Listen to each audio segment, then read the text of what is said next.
Hello guys, welcome back to my channel. তো আগের পার্টে তোমরা দেখে নিয়েছো যে আমি সিঁদুরদানের ভিডিওটা এন্ড করেছিলাম। তো তারপরে তো আর কিছু সেরকম শ্যুট করাবার ছিল না, আর সবাই রেস্ট নিচ্ছিলাম কারণ প্রচুর ক্লান্তি ছিল। তো পরের দিন সকালবেলা উঠে একদম সকাল সকাল ওদের নিয়ম ছিল যে 8:30-9টার মধ্যে বাড়িতে ঢুকে পড়বা। তো আমরা ভোরবেলা উঠে একটুখানি ফ্রেশ হয়ে নিয়ে রেডি হয়ে বসে পড়েছিলাম। আমাদের আশীর্বাদ করছিল আমার বাবা, দাদা, বৌদি, পিসি আর একটা দাদা বিদায়ের জন্য। তো এখানে দেখতেই পাচ্ছ যে আমি পুরো ইমোশনাল হয়ে গেছিলাম। প্রতিটা মেয়ের জীবনে হয়তো এই দিনটা বাঁধা ধরা থাকে যে নিজের বাড়ি ছেড়ে পরে বিয়ের পরে বরের সাথে বরের ঘরে থাকা, সেখানে সংসার করা। তো এতদিনের সব মায়া ত্যাগ করে নতুন জায়গায় নতুন পরিবেশে চলার একটা পথ শুরু হয়। তো বিদায় পর্ব শেষ, তো ওখান থেকে আমরা গাড়ি করে চলে এসেছিলাম। তো এখানে আমাদের বরণ করাবার জন্য তো নামানো হচ্ছিল। আর যেহেতু আমি শাড়িতে অতটা অভ্যস্ত নই, তো শাড়ি তুলে একদম লাফ দিয়ে যেটাকে বলে আমি চলে এসেছিলাম, নেমে পড়েছিলাম। তো ওখানে আমার সব ঘেটে হয়ে গেছিলো, জোরের সাথে ওড়না সব এলোমেলো হয়ে গেছিলো। তারপর নেমে তো পড়লাম, নেমে নেওয়ার পর তারপরে শুরু হলো আমাদের বরণ। তো এখানে বরণ হচ্ছিল, মা প্রথমে আমাকে বরণ করে নিল।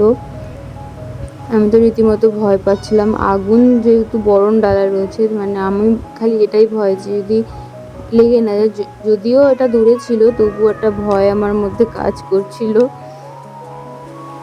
কারণ বিয়ের রাতে যখন অগ্নিসাক্ষী করছিলাম, তখন ওই যেটাকে বলে না ওড়না যেটা আছে, সেটা তো কটনের হয় না, লাইলনের হয়, সবাই জানে, ধরে যাওয়ার সম্ভাবনা থাকে। সেই ভয়ের থেকে আমি একটু ভয় পাচ্ছিলাম। তারপরে প্রথমে আমাকে মিষ্টি মুখ করিয়ে নিল, আর ভীষণ ঠান্ডা ছিল, ফ্রিজ থেকে বের করা ছিল, আর আমারই লেগেছিলো সেদিনকে ভীষণ ঠান্ডা।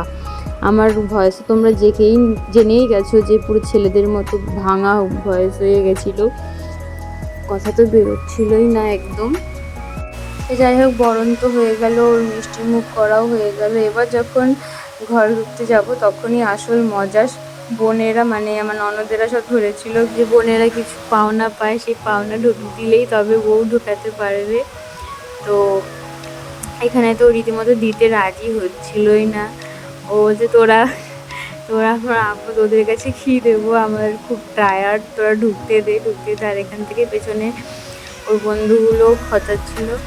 আর রীতিমতো সেই মাছের মতো, মাছ বাজারে যেরকম দরদাম করে সেরকমভাবে দরদাম করে আমি ওদের মধ্যে সে মিটমাট করেছে, তোমার এত না, আমারও এত না, এত করে নিয়ে ছেড়ে দাও।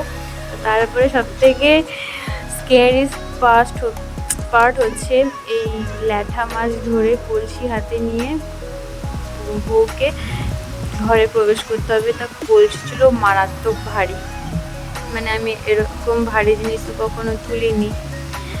আর ল্যাঠা মাছ রীতিমতো ভয় পাচ্ছিলাম, কারণ ও ছিটকে চলে এসেছিলো আমার কাছে। দিদি যখন নিয়ে আসছিল তখন ওটা ছিটকে আমার কোলের উপরে এসে পড়েছিল। তো বলেছিল যে এটাকে শক্ত করে ধরে কোমরে কলসি নিয়ে ঘরে ঢুকতে হবে। তো আমি ওদের এখানে কনফিডেন্সের সাথে বলে দিলাম, হ্যাঁ পারবো, একা যেতে পারবো, ঠিক পারবো।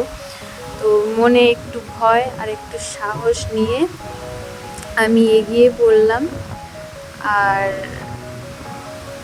ওদের বাড়ির নিয়ম হচ্ছে যে, এটা সবারই নিয়ম আছে যে দুধে আলতা পায়ে ঢুকবে, সাথে ওর যে কাজ কৌটো জাতি ছিল, সেই জাতি আর যে সিঁদুরদানের যেই কী বেশ বলে ওটাকে, কুলোর মতো যেটা হয়, সেটা আমার মাথায় রেখে ধান ছড়াতে এন্ট্রি হবে।